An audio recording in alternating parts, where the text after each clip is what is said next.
Good morning 11th class बच्चे। जो आज टॉपिक हम डिस्कस करेंगे वो है बेटा सेंटर ऑफ मास। और सेंटर ऑफ मास का मैं एक फॉर्मूला आप लोगों को निकलवा चुका हूं। अब वो चीजें अब हम उसको प्रैक्टिकली फील करेंगे कि सेंटर ऑफ मास रियल में होता क्या है। बेटा मैं कल वाला डायग्राम जो मैंने लास्ट लेक्चर में बनाया वो मैं यहाँ बना देता हूँ सेम। यहाँ दो मासेस लिए थे बच्चे, याद होगा। अब कोई फोर्स नहीं दिखाना बेटा आपने। यहाँ एक M2 बेटा, एक लाइन ज्वाइनिंग ये होती है उनकी। मान लिया बेटा मेरे से ओरिजिन मैं हूं बेटा, मैं अपने ओरिजिनल को चेंज कर सकता हूं। मैं यहां बैठा हूं एक बार बेटा, स्टार्टिंग के लिए मान लिया ये फर्स्ट मास मेरे से कितनी डिस्टेंस पे है, R1 पे। देख लो बेटा, ध्यान से सुनना, R1 पे। और बेटा दूसरा मास मेरे से कितनी डिस्टेंस पे है, R2 पे। मतलब ये मास R2 डिस्टेंस पे बेटा, ठीक है। मान लिया इन दोनों का कंबाइंड मास है ना, वो एक पॉइंट पे मान रखा है जिसको हम सेंटर ऑफ मास बोलते हैं। वो है यहां, मान लिया इस पॉइंट पे, यहां पे, ठीक है बेटा। वो ओरिजिन से कितनी डिस्टेंस मान लिए, RCM, RCM, ठीक है बेटा। अब सुनना, और फॉर्मूला RCM का आप लोगों को याद होगा, M1R1 plus M2R2 upon M1 plus M2। लो भाई, ये फॉर्मूला सबको याद रहना चाहिए भाई। R1 R2 क्या है मैंने आपको लास्ट लेक्चर में बता रखा है। अब सुनना बेटा, मैं आपसे कहता हूं बेटा, अगर मास इक्वल है, फर्स्ट कंडीशन देखो बेटा, देखो ना इस फॉर्मूला को, ये फॉर्मूला जो आपको दिख रहा है ना बेटा, इसको मैं दो एक्सिस में ब्रेक कर सकता हूं बेटा। यानी कि centre of mass can be divided, क्योंकि सेंटर ऑफ मास तो लोकेशन है ना, लोकेशन है कहीं पे, तो उसका एक्स कोऑर्डिनेट आएगा वाई का। जैसे मैं मान लेता हूं ये M1 है, ये R1 कोऑर्डिनेट पे, यहां से R1 डिस्टेंस पे है, लेकिन है तो ये एक्स वाई प्लेन में, तो इसका एक कोऑर्डिनेट मान लो, इसके कोऑर्डिनेट होंगे, लोकेशन होगी X1 Y1 बेटा, मान लिया। इसकी लोकेशन मान लिया X2 Y2 बेटा, कुछ भी बेटा, ये R2 डिस्टेंस तो इसके प्लेन में है बेटा, तो इसके लोकेशन, इसके coordinate X2 Y2। Centre of mass के कोऑर्डिनेट मान लिए XCM और YCM, क्योंकि बेटा दोनों कोऑर्डिनेट में है, ये X में, B में और Y में बेटा। लो लिख दिया। अब सुनना, मैं इसको X एक्सिस के कोरेस्पोंडिंग और Y एक्सिस के कोरेस्पोंडिंग लिख सकता हूं बेटा। क्या लिखूं, R1 को मैं क्या लिख सकता हूं, वेक्टर में शुद्ध सीख रखा आप लोगों ने, R एक वेक्टर है, उसको क्या लिख सकता हूं पता है बेटा, ये इसका X कोऑर्डिनेट, ये इस पॉइंट का Y कोऑर्डिनेट, इस लोकेशन का बेटा पोजीशन वेक्टर है ये। और पोजीशन वेक्टर को क्या लिख सकता हूं, X वाले के साथ I कैप लगाओ, क्योंकि X एक्सिस का कोऑर्डिनेट है बेटा, प्लस Y वाले के साथ क्या लगाओ बताओ, J लगाओ। तो इसका मतलब X1I प्लस Y1J, इसकी लोकेशन को मैं वेक्टर लिख सकता हूं। इसको लिखो वेक्टर की टर्म में बेटा, R2 को, तो RT को वेक्टर की टर्म में क्या लिख सकता हूं बताओ बच्चों, X2I, ये तो इसका I एक्सिस में, मतलब I कैप, मतलब X एक्सिस की बात कर रहा हूं। ये वेक्टर में आप लोगों ने सीख रखा है बेटा। ये कोऑर्डिनेट लिखते हैं इस वेक्टर के, X2I प्लस क्या बन गया Y का कोऑर्डिनेट, तो Y2 के साथ क्या आता है बताओ, J। तो अगर मैं आप लिखना चाहोगे तो इसके कोऑर्डिनेट R1 के यही बन जाते हैं, X1 Y1 और R2 के X2 Y2। इसका मतलब I कैप X एक्सिस में, J कैप Y एक्सिस में, खुद बता रहा है कि ये लोकेशन किस एक्सिस में है बेटा, तो इसका मतलब ये आप लिख सकते हो। अब RCM को लिखने के लिए बोले sir RCM centre of mass की लोकेशन, तो क्या लिख सकते हो बताओ, XCMI, X centre of mass I, ये इसका I कोऑर्डिनेट बेटा। Y कोऑर्डिनेट की बात करो तो क्या होगा बताओ, YCM इंटू J कैप। लो बेटा, अब इसको यहां पुट कर दो। देखो बेटा X और Y में कैसे डिवाइड करूंगा मैं इस जर्नल फॉर्मूला का, फिर इसकी फील करवाता हूं real feeling of centre of mass बेटा। सुनना, RCM लिखो बेटा, RCM को क्या लिख दिया, ये प्रूव करवा चुका हूं मैं, XCM I cap plus YCM J cap is equal to M1 R1। R1 को क्या लिखोगे, R1 को लिखोगे X1I प्लस Y1J। लो बेटा, प्लस साइन M2 यहां पे X2I प्लस Y2J अपॉन क्या लिखना है बच्चे, M1 प्लस M2, ये लोकेशन। लो भाई, सेंटर ऑफ मास की उस प्रूव की गई इक्वेशन में कोऑर्डिनेट पुट कर दिए, क्योंकि XC और YCM निकालनी है ना। फिर क्या है बेटा, I वालों को एक साथ कर लो, J वालों को, J कैप वालों को एक साथ कर लो बेटा, तो क्या रिजल्ट बन के आएगा देखना बेटा, अगर मैं बताता हूं तो क्या बन गया बताओ, XCM। देखना बेटा XCM, ये जो रिजल्ट बन रहा है वो कैसा बन रहा है बेटा, यहां पे XCM I cap plus YCM J cap is equal to, इकट्ठा कर रहा हूं बेटा मैं, M1 X1, इसमें से I कैप कॉमन ले लिया, M प्लस M2 X2, इन दोनों के पीछे लगा दिया I cap plus sign M1 Y1 plus M2 Y2। देखना बेटा इसके पीछे क्या लगा दिया, J कैप, दोनों को एक साथ कर दिया J कैप कॉमन लेके, अपॉन M1 प्लस M2, ये तो रहता ही है बेटा, ये रिजल्ट हमने लिख दिया बेटा अपॉन M1 प्लस M2। अब आगे बढ़ते हैं बेटा, इसको अलग अलग करो, XCM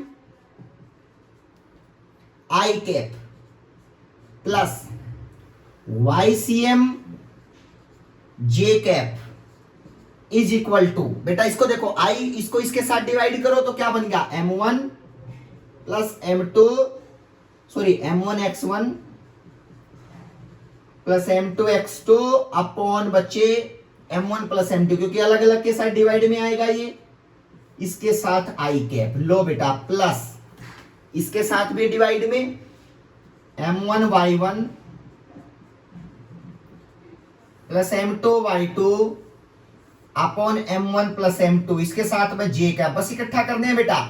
अब बैलेंस कर लो, लेफ्ट हैंड साइड और राइट इक्वल टू का साइन है बेटा, तो क्या लिखोगे बताओ, XCM किसके को आ गया बताओ, XCM I कैप वाले को लिखो, I कैप वाला तो ये I कैप वाला, तो XCM किस तरह बच गया बताओ, M1 X1 plus M2 X2 upon M1 plus M2। लो भाई सेंटर ऑफ मास X के अलोंग मैंने ब्रेक कर दिया, लोकेशन उसकी बेटा, पोजीशन। अब बात करते हैं सर Y2, YCM को क्या लिखे, लिख लो YCM is equal to M1 Y1। देखो बेटा इसका इसके साथ बैलेंस JJ आपस में बैलेंस कर लिए बेटा, तो M1 Y1 plus M2 Y2 upon M1 plus A। लो भाई ये y एक्सिस के कोरस्पोंडिंग लोकेशन पता चल गई सेंटर ऑफ मास की, ये x के कोरस्पोंडिंग पता चल गई बेटा। आप लोगों के फॉर्मूले बिल्कुल टिप्स पे होने चाहिए बेटा, कि जर्नल फॉर्मूला तो ये है, इसे x कोऑर्डिनेट और y के अक्रॉस मैंने उसको डिवाइड कर लिया बेटा, उसको डिवाइड कर दिया उसकी लोकेशन के बारे में। अब बात करते हैं बेटा वन बाय वन, सुनना बेटा। देखो मैंने कहा आपसे, खुद बताओगे बेटा, दो मास है, एक मास m, एक मास m, इनके बीच की डिस्टेंस r है, ऐसे इधर रखिए बेटा, r है, ठीक है। सुनना, ये फर्स्ट पार्टिकल ये सेकंड पार्टिकल, मतलब ये m1 ये m2 दोनों mm मान रखे हैं, ये 1 ये 2 बेटा। अब की बार मैं ओरिजिन यहां नहीं लेता, अब की बार मैं ओरिजिन यहां नहीं लेता बेटा, मैं इस मास के ऊपर लेता हूं, इसी मास पे बैठ जाता हूं मैं। ये ओरिजिन ले लिया बेटा मैंने, ये ओरिजिन लो, ओरिजिन बेटा सुनना। अब यहां से बताओ सेंटर ऑफ मास कितनी दूर बनेगा, मतलब RCM बताना है। क्या बताना है, RCM, समझना बेटा बहुत इंटरेस्टिंग है, RCM बताना है। कैसे निकालोगे, अब यहां पे मैं बैठा हूं, इससे बतानी है सेंटर ऑफ मास की लोकेशन कितनी दूर बनेगी, तो आपके पास ऑप्शन है बेटा। क्या करोगे बताओ, कोई भी फॉर्मूला यूज कर लो बेटा, मर्जी आपकी, जनरल फॉर्मूला यूज करना चाहो तो वो कर लो बेटा। अब RCM मुझे चाहिए, क्या बनेगा, R1 कितना होगा, R2 कितना होगा, वो हम चेक करते हैं। लो बेटा RCM निकालना है इस केस का। देखो बेटा RCM, ऐसे तो इसके कोऑर्डिनेट बना के भी निकल सकते हैं, लेकिन वो इजी रहेंगे, लेकिन मैं जनरल में पुट कर देता हूं, ये याद है मान लिया आपको। M1 कितना, M बेटा, R1 यानी कि M1 से ओरिजिन की वहां से डिस्टेंस, तो देखो ओरिजिन तो इसके ऊपर ही मान रखा है, तो इसलिए डिस्टेंस कितनी होगी, 0। देखना बेटा बिल्कुल इंटरेस्टिंग रिजल्ट आते चलेंगे। प्लस लो बेटा M2 कितना है, M2M सर M है, अपॉन मल्टीप्लाई R2 कितना है बताओ, R2 ओरिजिन से कितनी दूर है ये वाला मास बेटा, बताओ ये R2 कितनी दूर है ओरिजिन से, यहां से यहाँ R, तो इसका मतलब R। लो बेटा upon M plus M 2M बेटा। लो देखना बेटा RCM किसके इक्वल आ गया, mr अपॉन 2m, आंसर आएगा बेटा r/2। बट मुझे बताओ इससे कितनी दूर सेंटर ऑफ मास बनेगा, r/2। लो बेटा location they the centre of mass की, RCM आ चुका है। इस ओरिजिन से कितनी दूर बनेगा, r/2 पे, मतलब इसके हाफ पे बनेगा, r/2 पे। ये लोकेशन आ गई सेंटर ऑफ मास की। लो भाई इस तरह से निकालते हैं, मतलब आपने कुछ नहीं करना, ये चीज याद रखो बेटा, R1 क्या होता है, R2 क्या होता है, M1 M2 RCM निकालने का फॉर्मूला। अब आगे बढ़ते एक न्यूमेरिकल और करते हैं, देखना बेटा बिल्कुल इजी है, मैं इसको रब कर रहा हूं। देखो बेटा इसको मैं रब कर रहा हूं।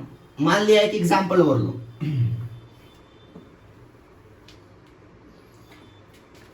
अगर बेटा आपको कोई ट्रायंगल दे,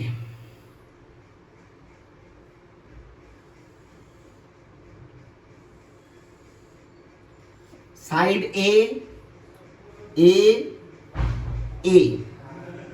इसके कोऑर्डिनेट बनाए, ये वाई एक्सिस, ये एक्स एक्सिस। बेटा मान लिया ओरिजिन यहां है बेटा, यह मास रखिए एम और एम, ऐसे पूछे आपसे। अब बताओ यहां ओरिजिन है, यहां से बताना, ओरिजिन लिख दिया, यहां ओरिजिन मान लिया, डॉट बना दो ना, समझना ये ओरिजिन है बेटा, ये ओरिजिन पॉइंट है जहां से मुझे डिस्टेंस बतानी है सेंटर ऑफ मास की, ओरिजिन। सबसे पहला काम क्या है, यहां पे हम ये चीज देखेंगे कि बेटा R1 कितना है, R2 कितना है, लेकिन या तो 3 मासेस है तो R3 भी ऐड कर देना, क्या प्रॉब्लम है, M2 M3 R3 बेटा upon M1 plus M2 plus M3, 3 masses है, कोई कंफ्यूजन नहीं है बेटा। अब बात करते हैं सबसे पहला काम, लेकिन बेटा ये मासेस है ना, ये मासेस एक्स में भी है वाई में भी है, तो इसलिए ये कोऑर्डिनेट जो एक्स और वाई में ब्रेक किए है ना, ये बड़े हेल्पफुल होंगे बेटा आपके लिए। ये मास देखो बेटा, ये एक्स एक्सिस, ये वाई एक्सिस, ये एक्स एक्सिस। लो बेटा ओरिजिन मानना है तो बेटा, ओरिजिन मानना है तो देखो ये एक्स एक्सिस, ये वाई एक्सिस। लो बना दिया बेटा, आगे वाले ने बना के दिया, मैंने नहीं पता बेटा, कह रहा है यहाँ ओरिजिन बनाओ, यहां से बताओ, तो ये तो बैठ गए बेटा एक मास पे।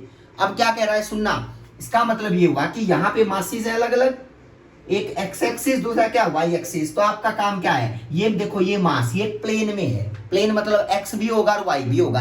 सबसे पहले क्या करो बेटा, इसके कोऑर्डिनेट लिख लो हर मास के। देखना बेटा इजी वे बताता हूं, अगर आपको ना अकेला वाई में दे रखा हो ना एक्स में हो, आपको एक प्लेन में दे रखा हो, तो सबसे पहला काम है कोऑर्डिनेट लिख लो बेटा। देखो इसके कोऑर्डिनेट क्या मिलेंगे, देखो ये वाई में तो है इतना बेटा, ये वाली डिस्टेंस, एक्स में है ये वाली, तो इसका मतलब वाई में ये कैसे निकालोगे, ये निकालो ए स्क्वायर अपॉन a/2 का स्क्वायर, तो क्या बन गया बताओ, ये a/2 बनेगी ना, ये निकाल दिए मुझे बेटा, तो ये y लिख दूंगा, और x में ये कितना है a/2 है, लो बाद वाले का मैंने लिख दिया a/2 बेटा, x में सॉरी x का a/2 पहले और y का बाद में। बेटा y बताओ कितना बनेगा, जल्दी बताओ y कितना बनेगा, ये a स्क्वायर में से a/2 इसका स्क्वायर a/4। लो बेटा 4a square minus a square का रूट करके देख लेना, √3a/2, मतलब इसका कोऑर्डिनेट y एक्सिस में कितना आया, √3a/2। लो भाई बात खत्म। अब आओ इस मास पे, इस मास के क्या हो गए कोऑर्डिनेट, तो x एक्स में ओनली, x में कितनी दूर है a, तो a, y में कितना है 0, तो a 0। लो कोऑर्डिनेट लिख दिए इस मास के बेटा। अब इसके कोऑर्डिनेट लिखो 0 0। अब क्या काम है, बस आपने बस फॉर्मूले पुट कर लो बेटा, ये जनरल फॉर्मूले एक्स और वाई वाले बेटा, तो आप जनरल फॉर्मूले पुट करोगे तो आपका देखो बेटा, पहले एक्सीएम बताओ, एक्स में कितना सेंटर ऑफ मास की लोकेशन आएगी, m1, यहां से स्टार्ट करो m1, x1 कितना 0 0 प्लस m2, ये लो बेटा m2, यानी कि m कोई भी मान लेना बेटा, कितने डिस्टेंस है a/2, तो a/2 लो बेटा, प्लस 3 मासेस में m3, तो ये भी m बेटा, मल्टीप्लाई कितना है बताओ, x3 कितना है a, देखो पहले a लिखा, अपॉन m प्लस m कितना है बताओ, m प्लस m 3 मासेस है ना, तो इसका मतलब 3m बन गया। लो बेटा, तो इसका मतलब xcm की वैल्यू कितनी आई बताओ, xcm आ गया बेटा, यहाँ पे mcm कैंसिल कर दिया, 3a/2, और 3a/2 अगर मैं बात करता हूँ यहाँ पे 3a/2 प्लस ये बन गया